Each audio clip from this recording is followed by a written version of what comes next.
Good morning students. आज हम बाह्य प्रक्रिया भाग 2 पढ़ने वाले हैं। पिछले लेक्चर में भी हमने बाह्य प्रक्रिया ही पढ़ा था। अब ये उसके आगे का पार्ट है। इस आकृति को देखिए। ये जो आकृति है ये हम ज्यादातर समुद्र के किनारे लहरों को जो देखते हैं उसी की आकृति है। और इन लहरों के कारण पृथ्वी पर चट्टानों की टूट फूट होती है और ये लहरें वही कार्य करती हैं जो कि हिमानी, नदियां और पवन करती है। क्षरण, वहन और निक्षेपण। तो आज हम सागरी लहरें या फिर समुद्री लहरों के बारे में पढ़ेंगे कि ये कैसे कैसे कार्य करती है और कौन सी भू आकृतियां या फिर भू रूप तैयार करती हैं, किन क्षेत्रों का क्षरण करती हैं और किस प्रकार उनका क्षरण करती हैं। समुद्र की लहरें।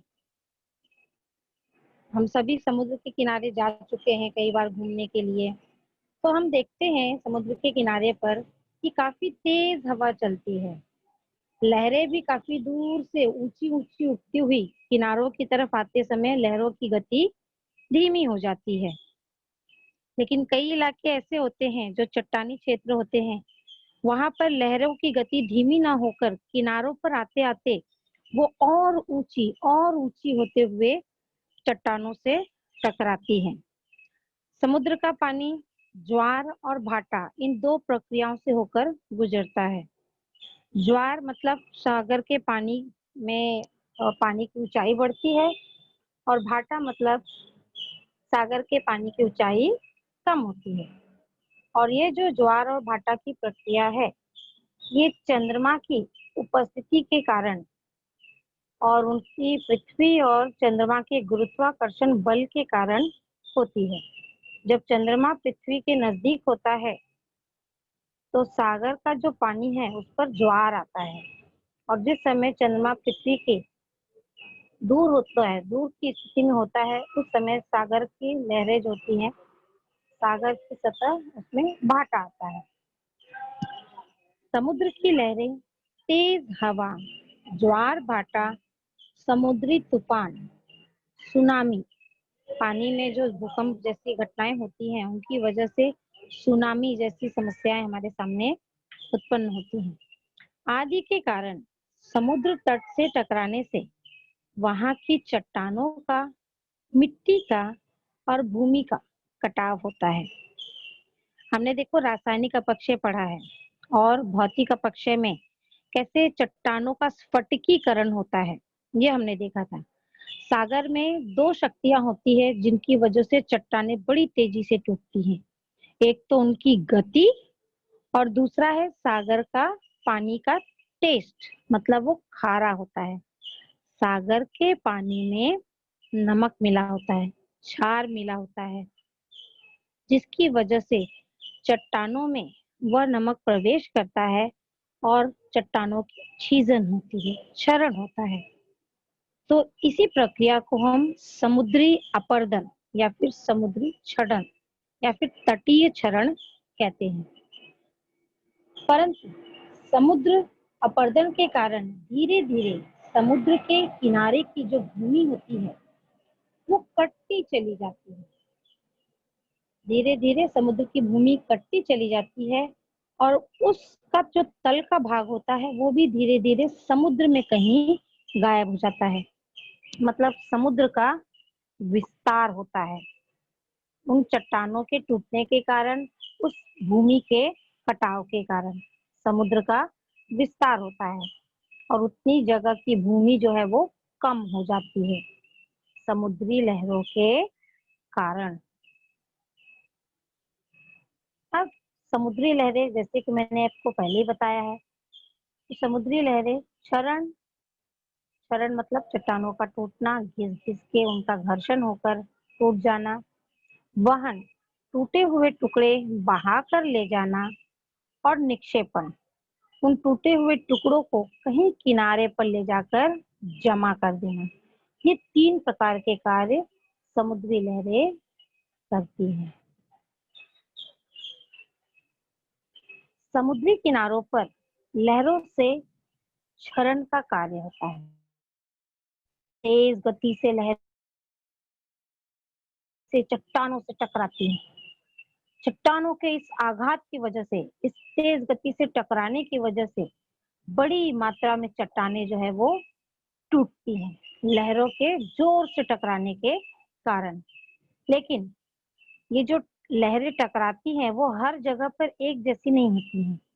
जैसे कि हम लोग सागर के तट पर जाते हैं घूमने फिरने के लिए, तो वहां पर क्या होता है, लहरें बड़ी दूर से हमको दिखाई तो देती है बड़ी तेज गति से आते आते हुए, लेकिन किनारे पर आते आते उनकी गति जो है वो धीमी हो जाती है।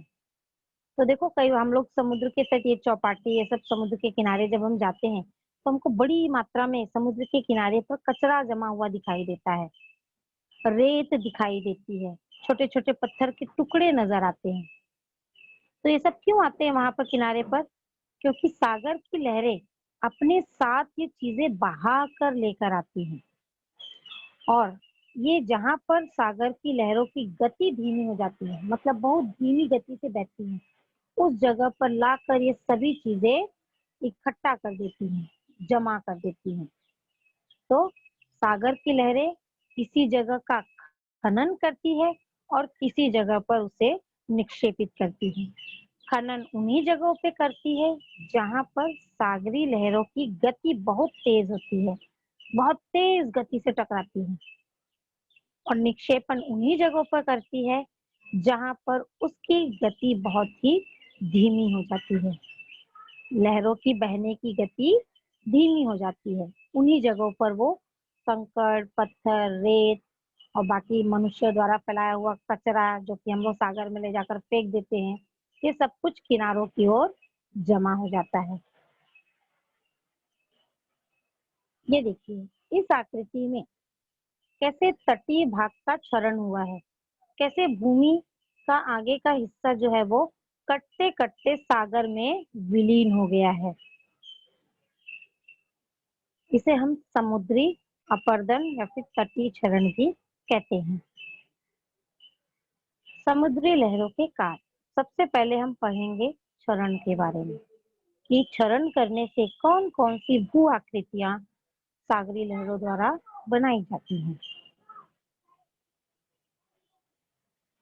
ये है क्षरण द्वारा निर्मित भू आकृतियां। इसमें समुद्री कंदरा है, समुद्री कगार, तरंग घर्षित मंच, समुद्री कमान और समुद्री स्तंभ। और ये जो समुद्री स्तंभ है ये कई बार बनते हैं और कई बार ये टूटकर वापस से सागर में विलीन हो जाते हैं, और इनकी ऊंचाई जो होती है वो ज्यादा नहीं होती है।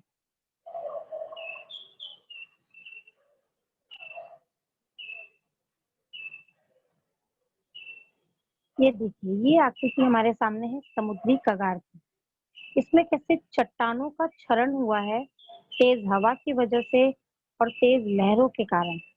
ऊपर के हिस्से से लेकर नीचे तक के हिस्सा देखते हैं। पहले इसकी आकृति ऐसी नहीं थी, ये ढलान वाली पहाड़ था, लेकिन लगातार लहरों के आघात के कारण जो ढलान का हिस्सा था वो टूटने लगा, उसका क्षरण होने लगा। लहरों के आघात से उसका घर्षण होने लगा। घर्षण के कारण क्या हुआ, धीरे धीरे चट्टान टूटती टूटती उसकी मंद ढलान जो है वो समुद्र में कहीं गायब हो गई। मतलब टूट टूट कर सारे टुकड़े उसके समुद्र में बह गए और रह गई ये एक खड़ी चट्टान। इसे हम कहते हैं समुद्री कगार।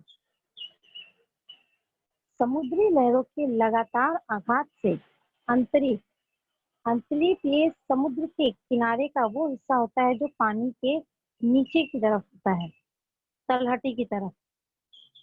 अंतरिक्ष की तलहटी के समीप के भाग की छीजन होती है और खड़ा भाग शेष रह जाता है। मैंने आपको कहा अभी कि पहले ये पहाड़ ऐसा नहीं था, ये मंद ढलान वाला पहाड़ था, इसमें ढलान थी, लेकिन लगातार चट्टानों के नहीं, लगातार लहरों के आघात से चट्टानें टूटती रही और वो जो मंद ढलान थी, उस मंद ढलान की सभी चट्टानें टूटकर टुकड़े-टुकड़े होकर वो सागर में बह गई और रह गई एक खड़ी चट्टान, जिसे हम कहते हैं समुद्री कगार। हमारे भारत में दक्षिण की तरफ श्री हरिहरेश्वर और भगवती बंदरगाह इसके मुख्य उदाहरण हैं। और इस तरह के जो समुद्री कगार वाले इलाके होते हैं, ये प्राकृतिक बंदरगाह के रूप में हमारे सामने आते हैं। प्राकृतिक बंदरगाह जो प्रकृति ने हमें बनाकर दिए हैं, जहाँ पर पानी की बड़ी-बड़ी जहाजें आकर आश्रय लेती हैं। बंदरगाह का मतलब जहाँ पर पानी की जहाजें आश्रय लेती हैं, जहाँ पर सामान चढ़ाने का काम, सामान उतारने का काम किया जाता है, उसे हम बंदरगाह कहते हैं। आगे, अंतरिक्ष। इस आकृति में जो नीचे का भाग आपको दिखाई दे रहा है, जो कि कुछ सपाट हो चुका है, लगातार लहरों के आघात के कारण। तो जो नीचे का भाग है, इसे हम अंतरीप कहते हैं। लेकिन ये अंतरीप हमेशा से सपाट नहीं थे, ये मंद ढलान वाले थे। अंतरीप के बिल्कुल बगल में ही विशाल समुद्री कगार होते हैं।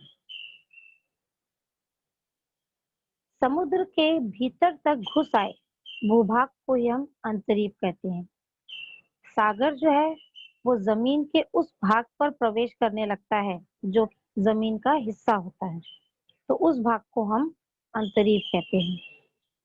अंतरीप के नीचे का भाग जो तल वाला हिस्सा होता है, वहां पर लहरें लगातार आघात करती रहती हैं और जिसकी वजह से इतना ज्यादा क्षरण होता है, इतना ज्यादा घर्षण होता है कि वो जो मंद ढलान वाली चट्टानें थी वो टूटती हैं और उसकी वजह से किनारे का जो हिस्सा होता है वो बहुत ही पथरीला तट और नुकीला हो जाता है, जहाँ पर चलना बहुत ही मुश्किल काम है। नुकीले पत्थर जो है बहुत ही नुकीले हो जाते हैं वहां पर। इस तरह की आकृति आपको प्रियदर्शनी पार्क जो चरनी रोड की तरफ है, वहां पर सागर का तट है, तो वहां पर आपको ये इस तरह के पथरीले तट दिखाई देंगे। अब आते हैं तरंग घर्षित मंच। मंच का मतलब होता है स्टेज। स्टेज हमने देखा है जिसपे लोग डांस करते हैं और कुछ कार्यक्रम प्रस्तुत करते हैं, तो ये मंच भी कुछ ऐसा ही होता है, लेकिन ये समुद्र के किनारे होता है और लगातार लहरों के इस किनारे की ओर आने जाने के कारण ये नीचे का जो भाग होता है वो काफी सपाट हो जाता है और एक मंच की तरह दिखाई देता है। तरंग का अर्थ होता है लहरें, घर्षित मतलब घर्षण, तो लहरों के घर्षण से जो क्षेत्र, जो चट्टानी भाग बिल्कुल सपाट हो जाता है, उसे हम तरंग घर्षित मंच कहते हैं।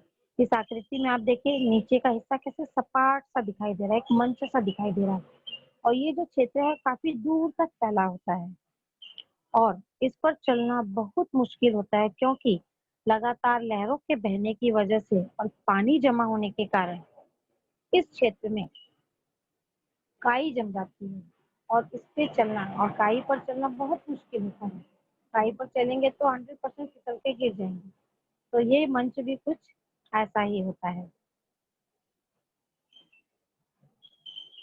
पथरीली भागों में समुद्री लहरों के लगातार होने वाले आघात से समुद्री कगारों का क्षरण होता है, उसके आगे के भाग घट जाते हैं और वो एक समतल मंच की निर्मित करते हैं, जिसे हम तरंग घर्षित मंच कहते हैं।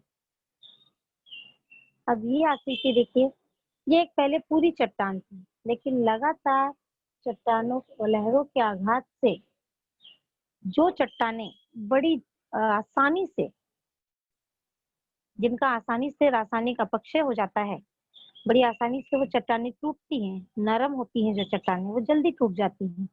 तो नरम चट्टानों के टूटने की वजह से इस प्रकार की गुफा तैयार हो जाती है और इन गुफाओं को हम समुद्री कंदरा कहते हैं। देखिए कैसे अंदर के भाग में गुफा जैसी बनती चली जा रही है और बाहर में कई साइड किनारों पर चट्टानें अभी भी वैसी की वैसी खड़ी है। वो चट्टानें क्यों खड़ी है? क्योंकि वो चट्टानें जो है वो काफी कठोर है। उन्हीं चट्टानों का क्षरण जल्दी होता है जो कमजोर होती हैं, जिनमें दरारें होती हैं और जिनके धातु बड़ी आसानी से उस नमक के उस क्षार के कारण पिघल जाते हैं। उनकी वजह से चट्टानें बड़ी तेजी से टूटती हैं। समुद्री कंदरा या फिर समुद्री गुफा अंतरिक्ष के नीचे वाले भाग में लगातार लहरों का आघात होता है। उस समय चट्टानों की दरारों में वायु बंद हो जाती है। जैसे कि हमने अपक्षय में पढ़ा था, चट्टानों की दरारों में पानी प्रवेश कर जाता है और बाद में उस पानी का या फिर घुले हुए खनिजों का प्रसरण और संकुचन होता है, जिसकी वजह से चट्टानें टूटती हैं। लेकिन समुद्र के किनारे उन चट्टानों में वायु बंद होती है और उन चट्टानों पर उन वायु की वजह से दबाव पड़ता है और बंद हवा, जो हवा अंदर दबी हुई होती है, वो विस्फोट करते हुए बाहर की ओर आती है और विस्फोट करने पर बड़ी मात्रा में ऊर्जा का निर्माण होता है और यह प्रक्रिया लगातार घटती रहती है, कंटिन्यू चलती रहती है, जिससे चट्टानें नरम हो जाती हैं और टूट जाती हैं। तो कहीं कहीं पर ऐसे बड़ा बड़ा सा गड्ढा बनने लगता है और इस प्रकार के बड़े बड़े गड्ढों को ही हम समुद्री कंदरा कहते हैं। अब आते हैं समुद्री कमान। ये कुछ हमें कमान जैसा ही दिखाई दिया है, तीर कमान देखा है ना, तो ये कुछ कमान जैसा है। अब ये आकृति कैसे हुई? तो जैसे समुद्री कंदरा में चट्टानें टूटती हैं, नरम चट्टानें जल्दी टूट जाती हैं, वैसे ही समुद्री कमान में भी ऐसे ही होता है। नरम चट्टानें जल्दी टूटने की वजह से जो हिस्सा नरम चट्टानों का होता है उस हिस्से में छेद होने लगता है और जो कठोर चट्टानें होती हैं वो कुछ समय तक मतलब लंबे समय तक वो वैसी की वैसी ही खड़ी रहती हैं। इस तरह से समुद्री कमान जैसी स्थलाकृति या फिर गुरु तैयार होते हैं। अब आते हैं समुद्री लहरों के निक्षेपण से कौन से भूरूप तैयार होते हैं। समुद्री लहरें अपने साथ क्षरण की हुई चट्टानों को बहाकर उस दिशा में ले जाती हैं जिस दिशा में उनकी गति बहुत ही धीमी होती है और उन किनारों पर ले जाकर ये कंकड़, पत्थर, धूल धूल मिट्टी, इन सभी चीजों को ले जाकर जमा कर देती हैं और इनके जमा करने की वजह से कई भूरूप तैयार होते हैं। पुलिन, बालुका भित्ति और खार कच्छ, ये तीन भूरूप है जो निक्षेपण द्वारा निर्मित होते हैं। पुलिन, ये देखिए, ये पुलिन की आकृति है सागर के किनारे। ये भारत में चेन्नई की तरफ मरीना बीच है, मरीना पुलिन है, जो कि बहुत ही प्रसिद्ध पुलिन है। काफी साफ सुथरा है और यहाँ पर ये बहुत काफी लंबा पुलिन भी है। यहाँ पर लोग घूमने फिरने जाते हैं। दो निकट वाले अंतरिक्ष, दो नजदीक के जो अंतरिक्ष होते हैं, उनके बीच के भाग के भूमि के ऊपर से बड़ी मात्रा में अवशिष्ट आते हैं। इस क्षेत्र में जल की गहराई कम होती है, फलस्वरूप लहरों की गति भी धीमी हो जाती है और इस जगह पर उनके द्वारा बहाकर लाए गए अवशिष्ट किनारों पर जमा निक्षेपित कर दिए जाते हैं, जिसकी वजह से पुलिन जैसे भूरूप तैयार होते हैं। महाराष्ट्र में दिवे आगार और गुहागर में पुलिनों की निर्मित हुई है और भारत में सबसे लंबा पुलिन है चेन्नई का मरीना बीच। ये देखिए, इसमें क्या दिखाया हुआ है कि बीच के भाग में ऐसे बालू की एक लाइन सी तैयार हो गई है। ये लाइन सी क्यों तैयार हो गई? क्योंकि बीच में दो तरफ से आने वाली लहरों के निक्षेपण कार्य से इस तरह की भू आकृति तैयार होती है। लगातार रेत जमा हो रही है बीच के भाग में। बालुका भित्ति कहते हैं इसे। अंतरीप के समीप रेत का निक्षेपण एक अंतरीप से दूसरे अंतरीप की ओर तटों के समांतर दिशा में होता रहता है। जिस भी अंतरीप से चट्टानें लहरें जो है चट्टानों को तोड़कर लाती हैं, तो दो तरफ के अंतरीपों के बीच के भाग में वो लहरें समानांतर इस प्रकार की रेत को अवशिष्ट को जमा करते हुए चलती है और लगातार इस निक्षेपण से उस इस निक्षेपण से उसकी लंबाई बढ़ती चली जाती है और पुलिन से कुछ दूरी पर इस प्रकार की दीवार जो है वो तैयार होती है। दीवार एक्चुअली लाइन है, जैसे दीवार का नाम दिया क्योंकि लगातार रेत जो है वो जमा हो रही है, तो इसे हम बालुका भित्ति कहते हैं। इसके अलावा पुलिन क्षेत्र में रेत उथले समुद्र क्षेत्र में संचित होती है।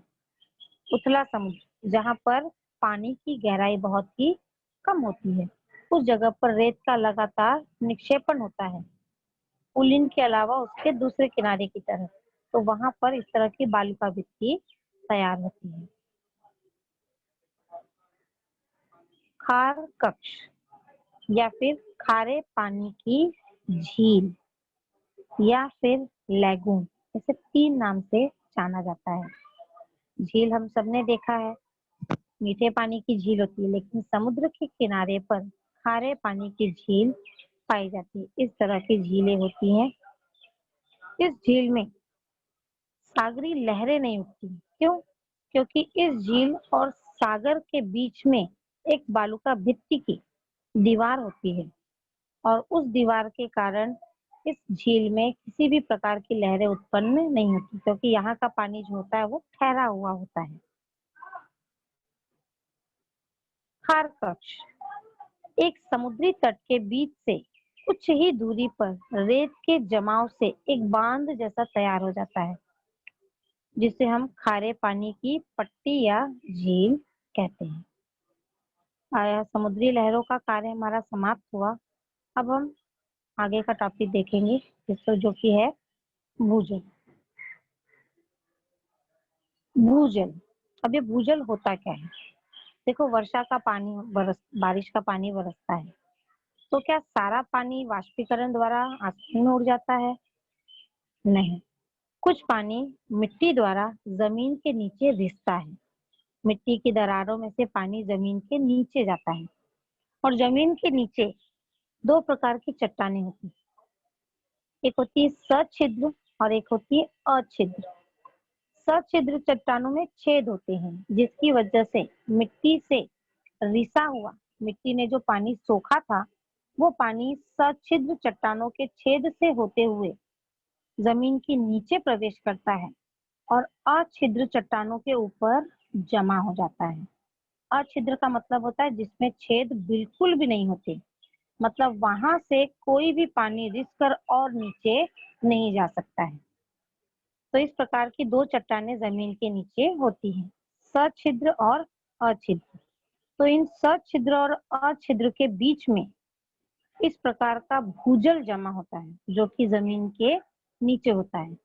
अब इस भूजल का उपयोग हम लोग कैसे कर पाएंगे? तो ये जो भूजल होता है, ये हम लोग कुएं द्वारा, हैंडपंप द्वारा, ट्यूबवेल द्वारा इस पानी का उपयोग हम करते हैं। हम कुएं की खुदाई करते हैं तो क्या करते हैं, कुआं की गहराई बहुत ज्यादा होती है, तो जहां पर भूजल होता है वहीं पर पता करके कुआं खोदा जाता है। कुआं खोदने पर ये जो भूजल है वो बाहर की ओर, मतलब कुएं में ऊपर की ओर आता है। भूजल वर्षा का भूमि में रिसा हुआ जल भूपटल की चट्टानों की दरारों में से रिसकर अच्छिद्र चट्टानों की परत तक पहुंचता है।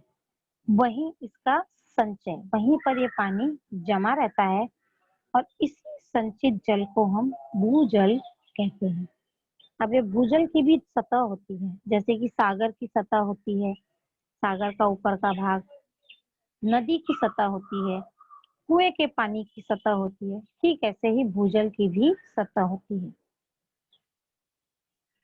भूपटल के नीचे संचित जल के ऊपर की सतह को हम भूजल सतह कहते हैं, लेकिन ये जो भूजल सतह है ये हर जगह एक जैसी नहीं होती। जैसे कि कुएं का पानी, क्या हर हर राज्य में, हर गांव में एक जैसा ही होता है?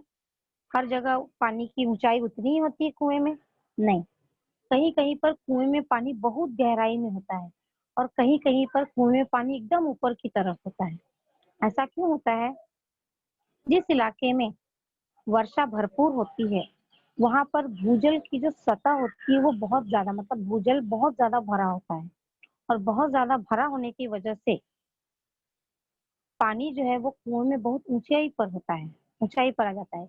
किसी किसी जो पहाड़ी इलाके होते हैं वहां पे कुएं जब खोदे जाते हैं तो बहुत ज्यादा गहराई में खोदे जाते हैं। और जहाँ जो मैदानी प्रदेश होते हैं वहां पर कुएं बहुत गहराई में खोदने की जरूरत नहीं पड़ती, क्योंकि वहां पर भूजल सतह जो होता है वो बहुत ही ऊपर होता है। तो इस तरह से भूजल की जो सतह है कहीं पर कम और कहीं पर ज्यादा होती है। वर्षा वाले प्रदेशों में ज्यादा होती है और गर्म क्षेत्रों में, जैसे कि राजस्थान वाले इलाके, मध्य प्रदेश का पठारी प्रदेश, इन जगहों पर भूजल की सतह बहुत ही नीचे होती है। भूजल जो है बहुत गहराई में पाया जाता है। मौसम, चट्टानों की सछिद्रता, उस प्रदेश की वर्षा की मात्रा आदि घटकों के अनुसार भूजल सतह में परिवर्तन होता है। वर्षा काल में यह सतह निकट होती है और ग्रीष्म काल में यह सतह नीचे चली जाती है, क्योंकि बारिश के मौसम में तो लोग पानी का उपयोग नहीं करते हैं भूजल का ज्यादा, लेकिन बाकी मौसम में भूजल का उपयोग गाँव में ज्यादा किया जाता है। तो क्या होता है, भूजल की सतह धीरे धीरे कम होने लगती है। ये देखिए भूजल के आंतरिक भाग का ये चित्र है। इसमें ऊपर की तरफ भी कुछ लवण स्तंभ हैं जो लटक रहे हैं और नीचे की तरफ भी लवण स्तंभ है जो तैयार हुए हैं। ये भूजल के आंतरिक भागों, मतलब भूजल के कार्यों के कारण ऐसा होता है। भूजल के कार्य, भूजल भी क्षरण, वहन और निक्षेपण करती है, बाकी सभी बाह्य प्रक्रियाओं की तरह। अब ये क्षरण, चट्टानों के घुलनशील खनिज पानी में घुल जाती है। जब पानी रिसती है मिट्टी द्वारा, तो फिर क्या होता है, जो चट्टानों में घुलनशील खनिज होते हैं वो उस पानी में, उस रिसे हुए पानी में घुल जाते हैं और वो भी भूजल के साथ बहते रहते हैं जमीन के अंदर। इसे ही हम भूजल का क्षरण कहते हैं। निक्षेपण, भूजल का वाष्पीकरण। देखो जमीन जब गर्म होती है तो ऊपर का भाग अगर गर्म होता है तो उसका प्रभाव नीचे के भूजल पर भी पड़ता है और उसका भी वाष्पीकरण होता है। तो उसमें जो भी घुले हुए खनिज होते हैं वो क्या होते हैं, उनका वाष्पीकरण होने से वो उसी जगह पर निक्षेपित हो जाते हैं, जमा हो जाते हैं। घुले हुए खनिज का पानी उड़ जाता है वाष्पीकरण से और रह जाता है वो खनिज। देखो कभी हम जमीन पर पानी गिराते हैं तो क्या होता है, जब पानी पोंछा नहीं जाए अगर, तो वो पानी धीरे धीरे सूखने लगता है, उसका वाष्पीकरण होने लगता है। वाष्पीकरण होने के बाद जब हम जमीन पर नजर डालते हैं तो उस पर हमें सफेद सफेद रंग का पाउडर जैसा नजर आता है। और ये जो सफेद पाउडर है ये उन्हीं खनिजों का तत्व होता है। यही इसी प्रकार के खनिज जो है भूजल में भी जमा होते हैं। भूमि का जल जब घुलता है, भूमि का जल जब हर जगह पर एक जैसी आकृति नहीं बनाता है। जमीन के नीचे जो भूजल होता है वो हर जगह समान नहीं होता है, तो हर जगह एक जैसी आकृति वह नहीं बनाता। उसके लिए कुछ प्रमुख कारक होते हैं। उन्हीं कारकों के कारण वो भूजल द्वारा निर्मित आकृतियां भूरूप तैयार होते हैं। अब वो कारक कौन से हैं? भूमि का जल हर प्रकार की चट्टानों को नहीं काट सकता है। वो सिर्फ उन्हीं चट्टानों को काट सकता है जो आसानी से पानी में घुलते हैं, जैसे कि चूना पत्थर और डोलोमाइट चट्टानें। सिर्फ इन्हीं दो प्रकार की चट्टानों वाले इलाके में भूजल बड़ी तेज गति से कार्य करता है और नए नए भूरूप तैयार करता है। भूमिगत जल से स्थलाकृति बनाने के लिए पर्याप्त मात्रा में उसका उपचाव होना आवश्यक होता है। मतलब पानी जो है वो बहना चाहिए। बहने के लिए ढलान का होना जरूरी है। अगर वो पानी नहीं बहेगा, ढलान की ओर नहीं जाएगा, तो वो मिट्टी में नहीं रिसेगा और वो भूजल तक नहीं पहुंच पाएगा, अच्छी चट्टानों तक नहीं पहुंच पाएगा। तो इसलिए चट्टानों का पानी का ऊंचाई से नीचे की ओर बहना आवश्यक है। भूमिगत जल लगातार बहते रहे, इसके लिए पर्याप्त वर्षा क्षेत्र भी होना जरूरी है। बारिश का होना बहुत जरूरी है। और चट्टानों में संधियां संधियां मतलब दरारों का होना, छेद का होना भी उतना ही ज्यादा जरूरी है। अगर छेद नहीं होंगे चट्टानों में तो किसी भी प्रकार की भू आकृति भूजल द्वारा तैयार नहीं होगी। अब आते हैं भूजल द्वारा निर्मित भूरूप। सबसे पहले है विलय रंध्र। विलय का मतलब होता है घुलना, जैसे कि शक्कर जो है पानी में घुलती है, नमक पानी में घुलता है, तो जो घुलने की जो प्रक्रिया है उसे हम विलय कहते हैं। और रंध्र का मतलब होता है छेद। विलय रंध्र मतलब घुलकर जो छेद में प्रवेश करते हैं। घोल रंध्र, इसे हम इंग्लिश में सिंक होल भी कहते हैं। जल की घुलनशील क्रिया के कारण सतह पर अनेक छोटे छोटे छिद्रों का विकास होता है, जिसे हम घोल रंध्र कहते हैं। गहरे घोल रंध्र को विलय रंध्र कहते हैं। ठीक है। और जब ये छोटे छोटे छेद लगातार पानी में घुलते घुलते बड़े छेदों में बदलने लगते हैं और आसपास के इलाकों में भी वो छेद घुल घुल कर उनके छेद बड़े होने लगते हैं, तो उसे हम विलय रंध्र कहते हैं। ये देखिए, ये विलय रंध्र का एक उदाहरण है। ऐसा लग रहा है कि जैसे किसी ने जमीन खोदी है, लेकिन ऐसा नहीं है। ये लगातार पानी के घुलने की वजह से, पानी में चट्टानों के खनिजों के घुलने के कारण इस प्रकार का छेद निर्मित होता है, इसलिए इसे हम विलय रंध्र कहते हैं। ओके। धरातल के नीचे चट्टानों के छेद और दरारों में स्थित जल को भूमिगत जल कहते हैं।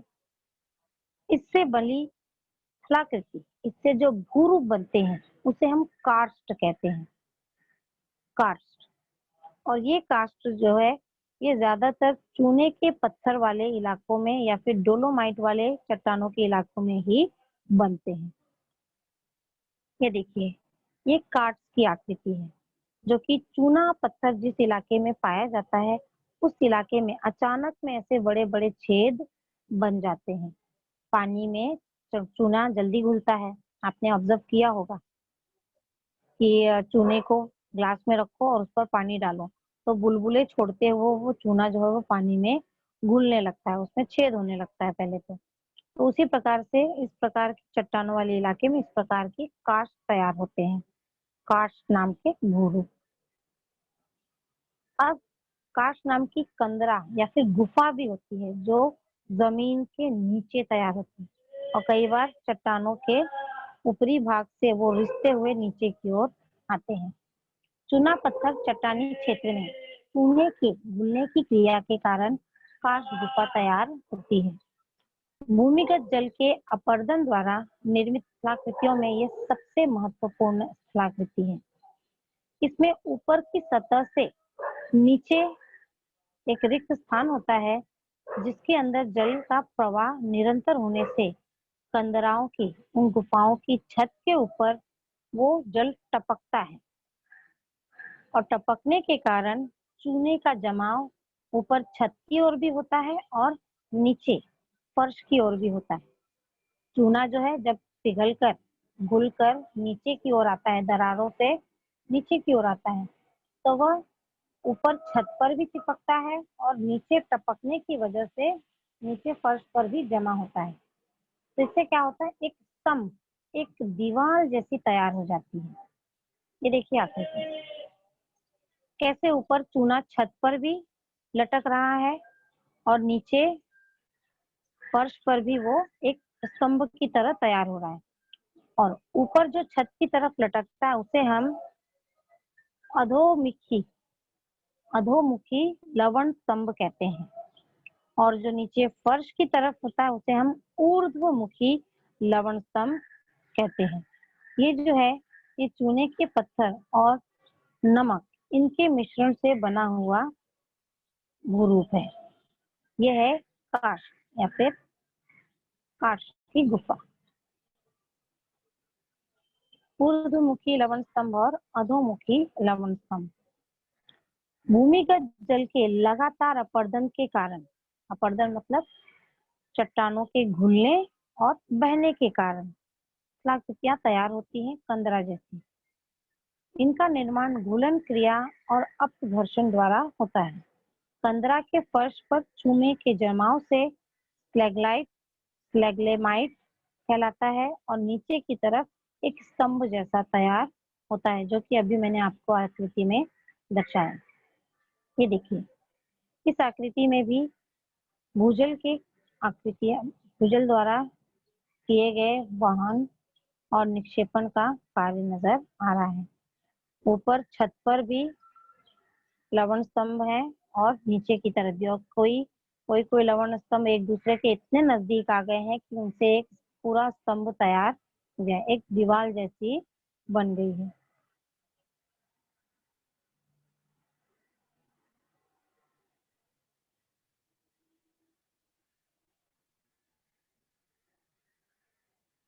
सर कंप्लीट हो गया टॉपिक।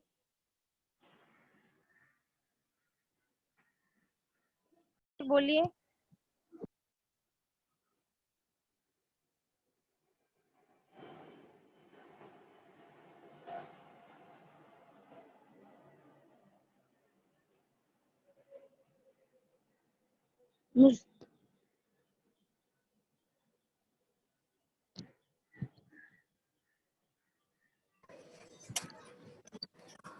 हाँ आशीष बोलिए।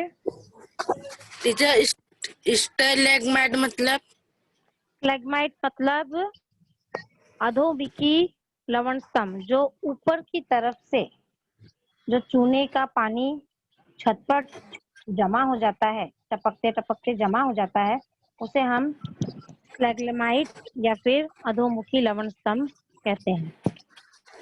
Okay, thank you. ओके बेटा। बोलिए अरीबा खान।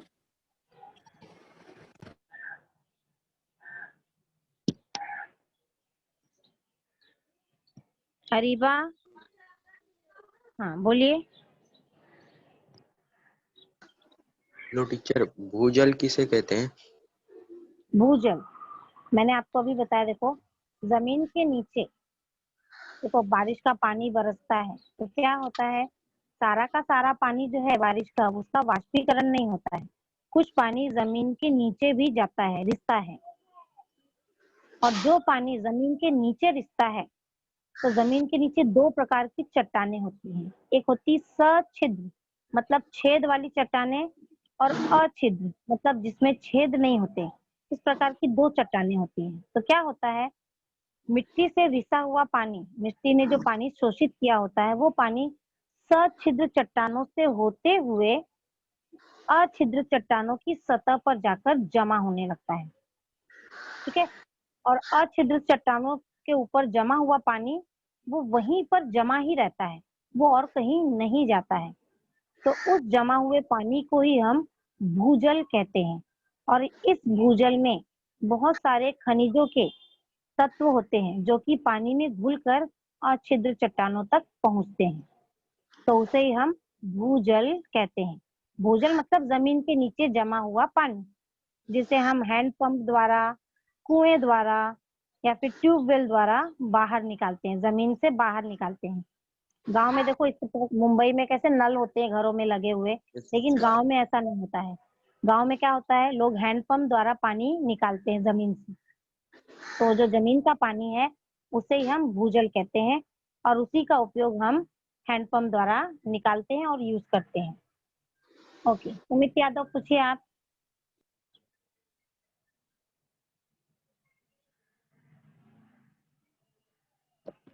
सुमित यादव।